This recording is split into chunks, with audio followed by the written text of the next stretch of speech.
History is an important characteristic of life here in the West.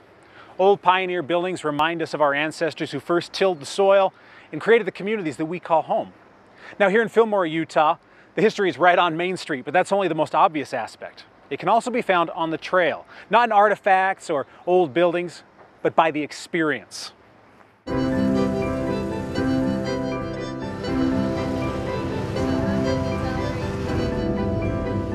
The Territorial Statehouse is the centerpiece of Fillmore. It was here where the Utah legislature first met in 1855, and the rural hamlet was named capital of Utah. That only lasted a year, though, and everything was moved back to Salt Lake. Today, the Statehouse is a museum with artifacts from that time period on full display. It's a celebration of Utah history. But like I said, that's only part of the story. To find the rest, you need to climb on your ATV and ride into the hilltops east of town. Up here, trails weave through aspen trees to overlooks more or less unchanged since the early days of settlement. The history up here is different. You can't look at it necessarily or pick it up with your hand, but you can definitely feel it. More and more people arrive every year to get closer to that bygone world and ride all day to do it. One event has become a part of that time-tested tapestry and invites riders to set their sights on more than just adventure. It's the National ATV Jamboree, and after 28 years, it's a part of Fillmore history as much as anything else. The original cost was $5, and you got a free t-shirt and a chicken fried steak at the Cowboy Cafe. And then from then, it's just evolved into what it is now with all kinds of sponsorship and people from basically all over the United States. We have them from Tennessee to Washington State. We have 14 states represented this year. One of the challenging things that we have to deal with in terms of the Jamboree is folks who have been riding out on maybe some Kansas flatland for a lot of years. They feel like they're an advanced rider, and then they arrive here onto the Paiute system and they get out on that first day and realize that this is a lot different than the rides that they've ever had from where they're from.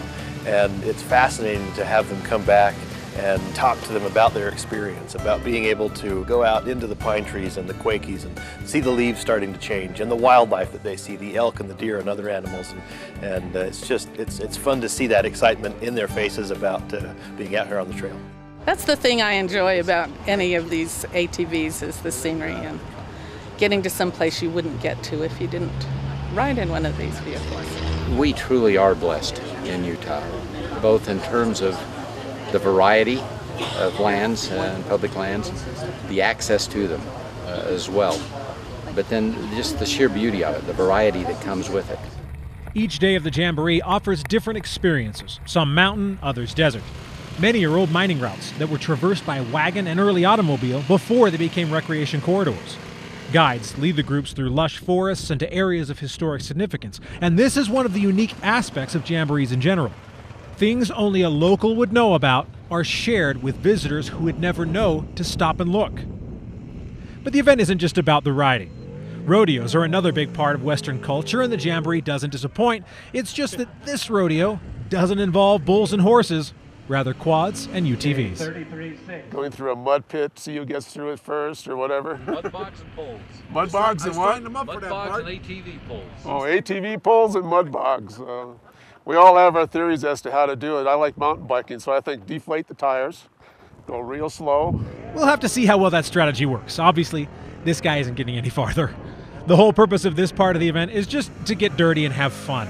Maybe get some bragging rights for having the toughest machine. It goes back to the old pioneer events where you brought the community together and just laughed and smiled. It doesn't matter what you were doing. And it's hard not to laugh and smile during moments like this. Fillmore is itself a kind of chronicle of Utah history. It's had its place of prominence during the important times and now acts as a time capsule for historians of all types. Some of them will find their moment among the paintings of the old Statehouse. Others will discover it out on the trails, leading to old mines and the promise of adventure. Either way, your invitation is in the mail. All you have to do is open it. And that is the real purpose of the National ATV Jamboree. Registration is online, it's really easy to do, and it's $100 for the entire week. There are rides that will fill up, and so if there are specific rides that people would like to go on, it's generally a good idea to register early. And that means you need to register right now, which you can do at atvutah.com/Fillmore. The National ATV Jamboree will be held June 23rd to the 27th this year, and your registration has to be completed by June 10th. There's a lot of history out here, both on the trail and off, and it's always more fun to discover with about 400 new friends. For At Your Leisure, I'm Stephen Human. Hey guys, if you liked that video, you're going to want to watch all of our other AYL videos. You're going to want to like it, you're going to want to share it, and you're going to want to subscribe, right? See all the buttons right here? This is what you're going to want to do, right? Click on them, because we have some really cool videos, all kinds of behind the scenes stuff, bloopers of Alicia crashing and stuff. Why are you going to sell me out like that, Stephen? So you want to click all of these things and subscribe to our channel, because At Your Leisure is awesome, and we'll see you here for more videos.